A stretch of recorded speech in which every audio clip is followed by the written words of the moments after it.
They laughed while they shot him like a broken dog until a voice from the shadows said, "That's my student." At first, none of them even registered it. The Galactic Scouts were too busy grinning, showing off, taking potshots at the half-dead human who had crawled out of the burning wreckage. His uniform was torn, his helmet cracked, one arm limp at his side. Easy kill, they thought. No fun at all. They had surrounded him like hyenas, casually pulling triggers as if scoring points in some cruel game. Plasma scorched the dirt near his head, a few bolts even skimmed his body, but he didn't flinch. Maybe he was already dead.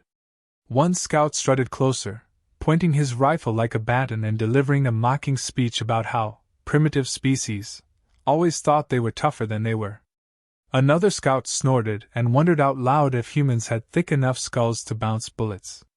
Laughter rolled through the clearing. They had no idea who they were dealing with. No idea that every second they spent taunting was another second they were feeding the trap tightening around their necks. The crash had been no accident. The survivor was no ordinary grunt.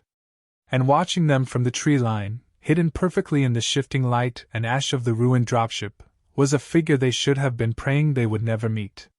A figure known in hushed terror across battlefields and prisons alike. The Reaper. But right now, the Galactic Scouts were too busy laughing. The dropship itself was still smoldering, throwing columns of oily black smoke into the gray sky. Pieces of hull were scattered across the clearing like a giant had ripped the craft apart with his bare hands. The human lay half-slumped against a broken thruster cone, his blood darkening the dirt beneath him. His rifle, a battered Earth model centuries old by galactic standards, was clutched loosely in his good hand. A scout in purple armor, the squad's tech specialist, strolled up and tapped the barrel of the rifle with his boot, knocking it aside like trash. The human didn't move. Another scout cackled and suggested they string up the body as a warning to other savages. The human twitched. Barely noticeable. Maybe it was a death spasm. Maybe not. But it was enough. One of the younger scouts, eager to impress, kicked the human hard in the ribs. That's when it happened. In a blink, the human's hand clamped onto the scout's ankle, twisting viciously. There was a crack, a howl, and the scout toppled screaming into the dirt. The rest froze in shock.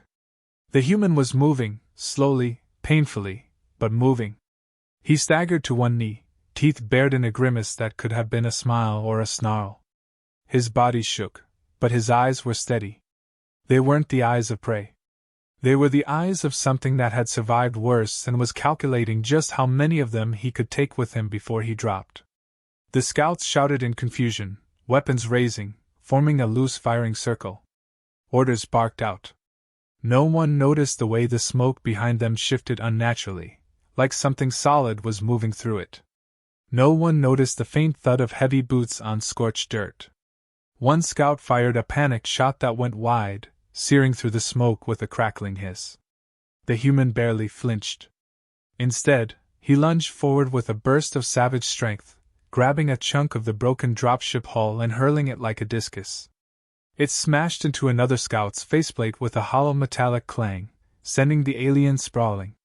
Now there was real panic. Plasma bolts lit the clearing in wild sprays as the scouts opened fire without discipline.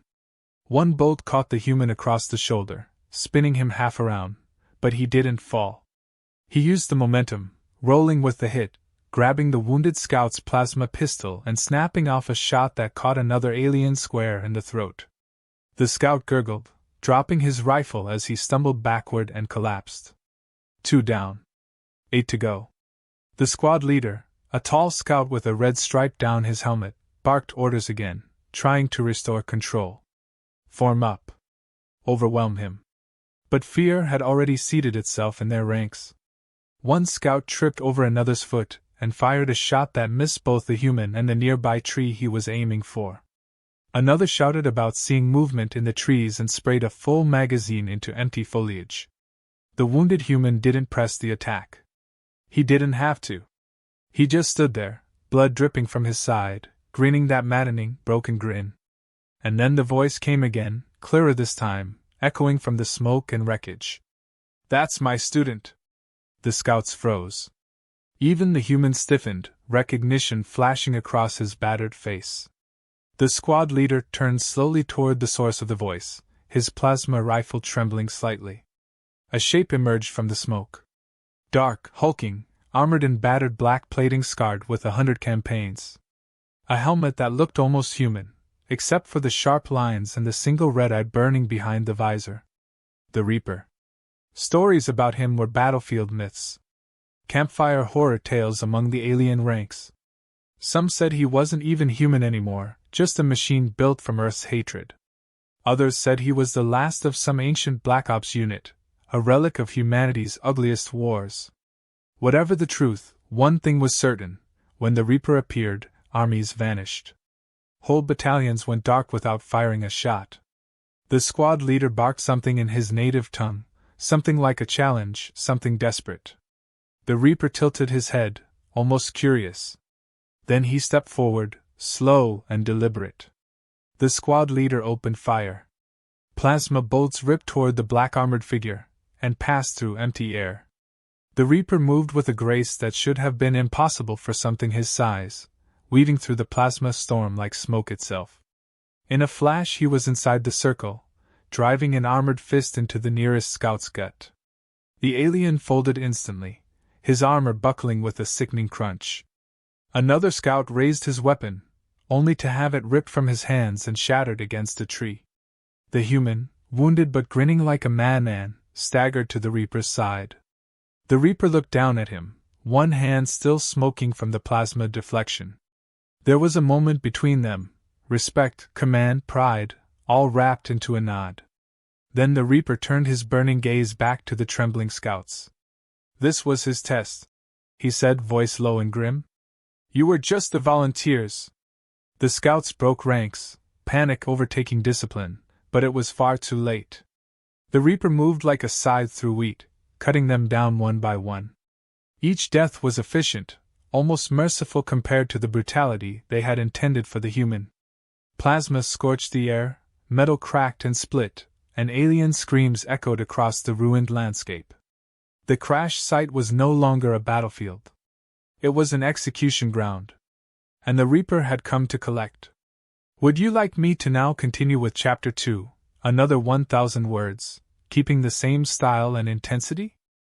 The smell of burning ozone and scorched flesh hung heavy in the clearing as the last echoes of plasma fire faded. The few surviving scouts scrambled over each other trying to retreat, their armor clanking, orders dissolving into broken screams. But the Reaper did not chase. He didn't need to. Every step the scouts took was a step deeper into the trap he and his apprentice had laid long before the crash. The wounded human staggered upright, one hand pressed to the wound in his side, the other gripping the cracked plasma pistol he had stolen. Blood leaked between his fingers, staining the tattered remains of his armor, but his face held a grim, almost mocking determination. He didn't move like a man dying. He moved like a man fulfilling a promise. One scout, desperate and half-mad with fear, hurled a grenade toward them. It was a wild, panic throw, bouncing and spinning in the dirt. The human barely even looked at it. With a limp but practiced flick of his boot, he kicked it back into the air, and the Reaper caught it casually in one armored hand. Without a word, the Reaper crushed the grenade in his fist like it was nothing more than a soda can. Pieces of metal clattered to the ground at his feet. The scout who had thrown it dropped his weapon and bolted into the trees, vanishing into the thick brush without a backward glance. The squad leader barked frantically into his comms, demanding backup, extraction, anything. Static answered him. Somewhere in the confusion, the Reaper must have jammed their frequencies. They were alone. Hunted. The irony was almost too much to bear. Galactic scouts, trained to hunt primitive survivors on backwater worlds, now reduced to prey themselves. The squad leader tried to rally what remained of his team, pulling them into a haphazard circle of defense, plasma rifles shaking in sweaty hands. He shouted orders to focus fire, to bring down the wounded human first. After all, he was already half dead. One good volley and they could still escape with some scrap of dignity intact. The human moved first. He didn't charge them. He didn't roar or scream or throw himself wildly into the fight. He simply disappeared. One moment he was standing there, bloodied but upright, and the next he was rolling into the smoke, vanishing like a ghost. Plasma bolts lit up the air where he had been, searing the ground and punching holes into the wreckage behind him. The scouts cursed and spun, searching for him. That was when the tripwires started snapping. One scout yelped as a coiled net of high-tensile wire ripped him off his feet, slamming him into a tree trunk with bone-breaking force. Another stumbled backward onto a pressure plate, triggering a homemade claymore fashioned from ship debris and salvaged explosives. The blast shredded the trees and threw bodies in every direction. The squad leader howled for everyone to hold position, to stay still, but fear overrode discipline. The scouts scattered, each one convinced the next step would be their last. The Reaper didn't chase them either. He moved through the smoke and broken terrain like a living wraith, letting panic do the killing for him. Every so often, a flash of black armor would appear in the corner of a scout's vision. Every so often, a scream would rip through the air as another alien disappeared into the mist. The wounded human reappeared too, striking like a feral beast, using debris as weapons, setting traps with broken branches and plasma-charged wires. Even injured, he fought with a savage cunning that seemed almost unnatural. The squad leader finally realized the truth too late. They hadn't crashed into a random wilderness. They had been led here. The crash was real, but the crash site was a battleground already prepped for slaughter. Every tree, every rock, every scrap of debris had been turned into a weapon. The Reaper hadn't come to rescue his student. He had brought his student here to be tested. And the scouts? They were the exam. One scout, a heavy weapons specialist, tried to lay down suppressive fire with a massive plasma cannon. He never got the chance. A sharp crack split the air, and the cannon exploded in his hands, the shrapnel turning him into a twitching mess on the ground. The human stood behind him, smoke curling from the barrel of a scavenged alien sidearm, his grin wider, bloodier. A cruel trick of the light made it seem like his shadow stretched across the ground unnaturally long, a second Reaper hunting alongside him. The squad leader made a final desperate decision. He activated the emergency beacon on his belt, sending a mayday signal to the nearest orbiting cruiser. Maybe reinforcements would come before they were wiped out. Maybe the Reaper would back off if he knew heavier firepower was on the way. It was a fool's hope, but it was all he had left. The beacon pulsed once, twice, then died with a hiss of static. Somewhere in the smoke, the Reaper chuckled, a low sound that sent a shiver through every living thing in earshot. The squad leader whirled around, shouting a challenge in his native tongue.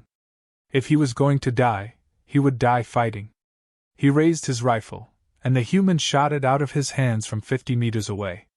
The weapon spun into the dirt. The squad leader barely had time to register what happened before the Reaper stepped into view. One massive hand closed around the alien's throat, lifting him effortlessly off the ground. "You failed the test," the Reaper said, his voice as cold and final as a tombstone. The squad leader kicked and struggled, clawing at the iron grip, but it was like trying to fight a mountain. With a grunt of disgust, the Reaper hurled him into a shattered piece of the dropship hull. The alien crumpled and lay still. Silence fell over the battlefield. The surviving scouts, battered, broken, and stripped of their weapons, huddled together like frightened children. The human limped over to them, still clutching his plasma pistol, though his hand trembled from blood loss and pain. He looked at the Reaper, who nodded once, giving silent permission. The human grinned, teeth red with blood, and barked one short, harsh word. "Run!" The scouts didn't need telling twice. They bolted into the trees, abandoning their fallen comrades, abandoning their pride. They didn't even look back. The human watched them go, swaying slightly on his feet, then collapsed into a sitting position, gasping for air. The Reaper crouched beside him, inspecting the wounds with a critical eye. Not with pity, not with softness, but with the measured calculation of a mentor judging a final project. "You held longer than expected," the Reaper said after a moment. The human managed a rasping chuckle. "Long enough?" The Reaper's helmet tilted in something almost resembling approval. "Long enough to make them afraid." Above them, The smoke thinned just enough to reveal a glimpse of the orbiting cruiser cutting through the clouds. Reinforcements were coming. A bigger storm was brewing. But for now, for this moment, the clearing was theirs alone. The Reaper reached out and helped the human to his feet. Together, they turned and vanished into the wilderness, leaving behind only wreckage, blood, and the whispered terror of those who had learned, too late, what it meant to be prey. Would you like me to now continue with Chapter 3, keeping the same energy and flow around 1,000 words? The wounded human stumbled through the underbrush, his boots crunching over broken branches and scorched dirt, but he never once asked for help. The Reaper followed at a measured pace, silent as a shadow, occasionally glancing upward toward the black shape slicing across the clouds overhead. The orbiting cruiser had clearly picked up the chaos from the battlefield below, and if the scouts had any brains left among them, they would be reporting what they saw, embellishing it with panic, maybe even fear. That was the idea. That was always the idea. As much as killing soldiers won battles, fear won wars. Fear hollowed out the enemy from the inside before the first real shot was even fired. The human staggered and caught himself on a low-hanging branch, blood still leaking from the wound in his side. The Reaper paused, letting him steady himself, but he said nothing. To offer help now would be an insult. Either the student made it to the extraction point under his own power, or he didn't deserve to be extracted at all. The landscape changed subtly as they moved away from the crash site. The ground became rockier, more uneven, the trees grew sparse and gnarled, twisted by constant wind. The sky overhead darkened as the cruiser shifted position, its thrusters stirring up gales that stripped branches from trees and sent plumes of ash swirling into the air. The Reaper signaled a halt with a simple hand gesture. The human dropped into a crouch immediately, breathing hard, his instincts overriding his exhaustion. Up ahead, a ridge of shattered stone jutted out of the earth like broken teeth, offering a clear view of the valley below. Smoke still rose from the crash site in the distance, but there was movement now, shapes descending from the cruiser in drop pods, sleek and heavily armed. These weren't scouts. These were enforcers, the real teeth of the Galactic Command. Armored, disciplined, and far less prone to mistakes. The human wiped blood from his mouth and squinted through the haze. 2 drop pods slammed into the clearing where the scouts had fallen. A third landed a little too hard, pitching onto its side and skidding through the dirt. From the pods emerged soldiers in black and gold armor, their visors gleaming with embedded scanners, their weapons already raised and sweeping the area with professional precision. They moved in tight formations, covering every angle, checking the bodies, securing the perimeter. Within moments, one enforcer barked something into his comms, and a second wave of drop pods began descending. Reinforcements for the reinforcements. They weren't taking any chances. The Reaper shifted his weight slightly, scanning the deployment patterns. He could have taken them apart if he wanted to. Maybe not all at once, but given enough time and patience, he would have left that valley a graveyard. But today wasn't about killing enforcers. Today was about leaving a message. He leaned closer to the human, voice low enough that the wind almost snatched it away. "Watch how they move," he murmured. "Learn their fears." The human nodded, his face tight with pain but intent. They stayed low as the enforcers spread through the valley, finding the scouts' abandoned weapons, analyzing the broken traps, the scorch marks, the wreckage. A few minutes later, a command unit landed, a higher-ranking officer, flanked by a squad of bodyguards. His armor was sleeker, his movements sharper, but even from this distance, the Reaper could see the stiffness in his posture. The fear. It was already there, buried under layers of protocol and training. The officer snapped orders, and small recon drones were launched, buzzing through the smoke and debris, scanning for survivors or threats. The Reaper smiled grimly behind his visor. The drones would find nothing. The traps were already spent, the human trail carefully scrubbed, the battlefield wiped clean of any real forensic evidence. All that would be left was the horror burned into the scouts' comms, the shaky half-screamed transmissions about a monster who taught death itself. And it would spread, not because the Reaper wanted it to, but because fear demanded to be shared. Soldiers would whisper about it over rations. Officers would argue about it behind closed doors. High Command would dismiss it publicly and plan for it privately. It was a seed planted in blood, and it would grow into something devastating. The human shifted beside him, his breathing shallow but steady. His hands, still stained with alien blood, flexed once before tightening into fists. He was angry. Not at the pain. Not at the exhaustion. Angry that he had almost failed. Angry that he had needed help at all. The Reaper recognized it because he had once carried the same anger. It was not the rage of a child throwing a tantrum. It was the silent, bitter rage of someone who knew they could be better, and hated that they weren't there yet. Good. Rage was fuel. Rage, tempered by discipline, forged the unstoppable. The enforcers finished their sweep, gathering the few intact bodies of the scouts, tagging them for transport. They didn't linger long. Whoever was commanding them knew better than to hang around a site rumored to be haunted by a human death god. Within 15 minutes, the last of the dropships lifted off, the thrusters flattening the trees and sending another storm of ash swirling into the broken sky. The valley was empty again, silent except for the crackle of smoldering wood and the distant rumble of retreating engines. The Reaper rose slowly, scanning the horizon one last time. No more ships. No more enemies. For now. He reached down and hauled the human to his feet with one hand, ignoring the grunt of pain that escaped him. The boy was light, too light, bleeding out in more ways than one. He would need a real medic soon. But first, they had to reach the extraction point. They moved together through the dying wilderness, not speaking, each step dragging but determined. The human stumbled once, catching himself with a muttered curse, but he didn't stop. They crossed broken streams and charred plains, the landscape gutted by the crash and the brief battle. The Reaper let him set the pace, not out of kindness, but out of necessity. This was still part of the test. Could he endure when everything in his body screamed to quit? Night was falling when they finally reached the ridge where a small, sleek shuttle lay hidden beneath camouflage netting. The ship looked like a rock from a distance, blending perfectly into the landscape. The human collapsed against the landing strut, his body shaking with exhaustion. The Reaper keyed in a code on a hidden panel, and the ramp hissed open. He stood there for a moment, silhouetted against the dim interior lights, watching the broken figure slumped at his feet. "You did not win today," he said quietly. "But you survived." The human lifted his head, eyes burning with something fiercer than defiance. Determination. The kind that could not be taught, only found in the worst fires of pain and failure.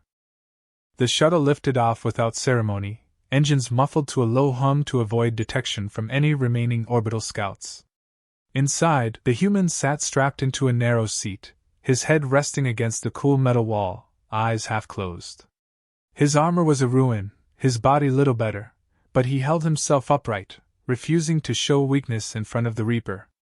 Across the narrow aisle, the Reaper remained motionless, arms crossed, watching the boy without any expression. He wasn't looking at the injuries, or the exhaustion. He was looking at the fire that still smoldered in the boy's eyes, the fire that refused to be snuffed out even after everything. That was the measure of a warrior, not how hard they hit when they were fresh, but how much fight they had left when the world had crushed them flat. As the stars blurred into long trails outside the viewport, the human broke the silence first, his voice hoarse but steady. He wanted to know what came next. Was there another trial waiting? Another battlefield where he would be thrown like bait into the teeth of something worse? The Reaper didn't answer immediately. Instead, he reached into a side compartment and pulled out a battered data slate, tossing it into the human's lap. The boy flinched slightly, more from surprise than pain, and picked it up with stiff fingers. On the screen, a series of blurry images scrolled past. Alien officers. Command ships. Strategic installations. Targets. The Reaper spoke finally, his voice low and calm, as if reading from a list of groceries. New mission. New war. This time it wasn't about surviving. It was about sending a message loud enough to shake the teeth of the Galactic High Command. They had thought humanity broken, scattered, easy to mop up. They had mistaken patience for weakness. Now they would learn otherwise, one ship, one planet at a time. The human stared at the images, the weight of it settling onto his shoulders. There was no hesitation in him. No fear. Just a grim acceptance, the same kind that tempered iron into something deadlier than steel. He nodded once and handed the slate back. That was all the Reaper needed. No dramatics. No speeches. Just commitment. The shuttle slipped into silent orbit around a barren moon, masking itself among the debris fields that littered the outer edges of the system. They would rendezvous with the main fleet in 3 days. Until then, they would stay hidden, licking their wounds and preparing for the next phase. The Reaper leaned back against the wall, closing his eyes behind the cracked visor, trusting the shuttle's AI to keep them off enemy sensors. The human watched him for a moment, wondering, not for the first time, what kind of man could survive so long in the shadows and still be feared across entire star systems. Sleep came fitfully, full of flashes of the day's battle, the burning ship, the screams of the scouts, the cold satisfaction of watching their fear curdle into panic. When he woke, it was to the low chime of the shuttle's proximity alert. Something was coming. The Reaper was already on his feet, moving toward the console without a word. The human unbuckled and staggered after him, ignoring the flare of pain from his side. The sensors showed a small vessel dropping out of warp nearby, too small to be a warship, too fast to be a merchant. An interceptor maybe, or worse, a bounty ship. Someone had either gotten lucky or had been tipped off. The Reaper studied the readouts for a moment, then keyed in a series of commands. The shuttle's external hull shifted, adjusting reflectors and heat sinks, blending even deeper into the debris field. Invisible to the naked eye, barely a ghost on scanners. They waited in tense silence as the unknown ship swept through the field, passing close enough that the human could make out its markings through the viewport. A Bounty Guild insignia. That was bad news. The kind of hunters who didn't care about politics or treaties, only about payment. And the bounty for a live human operative was astronomical in galactic credits. Enough to buy a private moon. Maybe 2. The human gritted his teeth as the ship lingered, almost as if it could smell them hiding there. His fingers itched toward the battered plasma pistol strapped to his thigh. Not that it would do any good against an armed bounty crew. The Reaper remained still, radiating a calm so absolute that it was almost hypnotic. Minutes dragged past. Finally, the bounty ship moved on, disappearing into the darkness, its engines flaring once before vanishing into warp space. Only then did the Reaper allow himself a breath. The human slumped back into his seat, sweat pouring down his face despite the cool air. They weren't safe. They would never really be safe again. But they had survived another close brush with death, and that was enough. For now. The Reaper turned toward him, the dim lights casting deep shadows across his battered armor. "This is the life you chose," he said simply. The human met his gaze without flinching. Chose was the wrong word. There had never really been a choice. Not after Earth burned. Not after the colonies fell. You either fought back or you became a statistic. He had chosen to fight. And if that meant living every second with a target painted on his back, then so be it. The Reaper nodded as if hearing the words unspoken. "Then we make them afraid to come looking." 3 days later, the shuttle docked with the fleet, a ragged collection of stolen warships, converted cargo haulers, and ancient battle cruisers patched together with human ingenuity and desperation. They weren't much to look at, but they bristled with weapons and carried crews who had nothing left to lose. Veterans. Survivors. Monsters like himself. The human stood at the edge of the shuttle ramp, looking out over the hangar deck buzzing with activity. Mechanics barking orders. Soldiers hauling crates. Commanders huddled over flickering tactical displays. A broken army, maybe, but an army nonetheless. The Reaper clapped a heavy hand on his shoulder, a rare gesture of something almost like camaraderie. "Come on," he said. "You've earned your place." Together, they walked down the ramp into the chaos, unnoticed and unremarkable in the swirling mass of humanity. But word would spread soon enough. Whispers would crawl through the fleet like wildfire. The human who had survived the scouts. The student of the Reaper. Another nightmare for the Galactic Command to fear. And somewhere out there, beyond the stars, admirals and generals would sit awake at night, staring at the reports, the footage, the chilling audio logs of a voice in the smoke saying calmly, "That's my student." They would tighten their security. They would double their patrols. They would prepare for war. It would not be enough. The human adjusted the sling holding his arm as he moved through the twisting corridors of the battleship, still feeling the phantom weight of the firefight behind him. The Reaper had gone ahead to brief the higher command, leaving him alone to navigate the crowded decks where soldiers barked orders, machines rumbled, and tech crews patched together old hulls with newer scars. No one here looked at him twice. Maybe it was the blood-stained armor, maybe it was the 1,000-yard stare that clung to him now like a second skin. Whatever the reason, he moved among them like a ghost, unnoticed, carrying the weight of what he had survived and the heavier weight of what was still to come. In the war room, the Reaper stood before a hollow map littered with red marks, enemy fleet movements, and potential strike points. A circle of commanders, mercenaries, and exiled strategists leaned over the projections, arguing in clipped, brutal voices. Resources were thin, too thin to waste on frontal assaults. Morale was volatile, as fragile as a flame in a gale. They needed a victory, but more importantly, they needed a message. Something so loud, so undeniable, that even the most arrogant sectors of the Galactic Command would sit up and listen. When the human entered, the conversation faltered. The Reaper didn't introduce him. He didn't need to. The rumors had already spread faster than any official report ever could. Whispers about the boy who crawled out of fire and made a squad of Galactic scouts beg for their lives. About the apprentice who fought like a dying star, burning everything around him before he could be snuffed out. The Reaper pointed to a blinking mark on the hologram. A communications relay, deep within enemy territory, lightly defended because no one was reckless enough to attack it. Taking it would cripple the enemy's ability to coordinate in 3 sectors. It would buy time, maybe weeks. More importantly, it would show them that humans weren't just surviving. They were hunting. Volunteers were called for. The human stepped forward before the others could even glance around.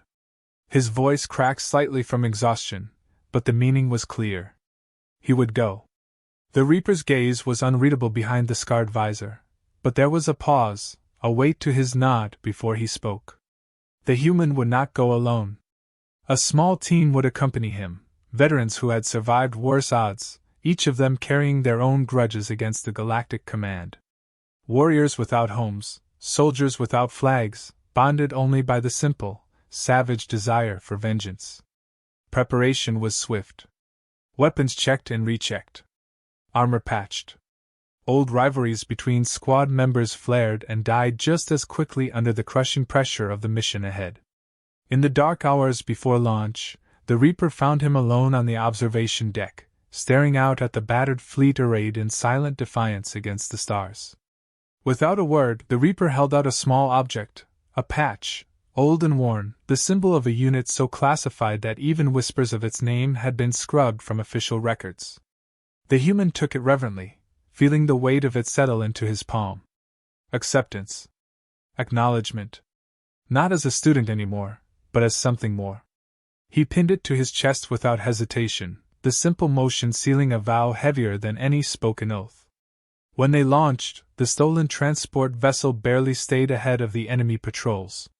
Slipping through fractured warp gates, diving into the radioactive belts surrounding dead worlds, they finally reached the shadow of the communications relay.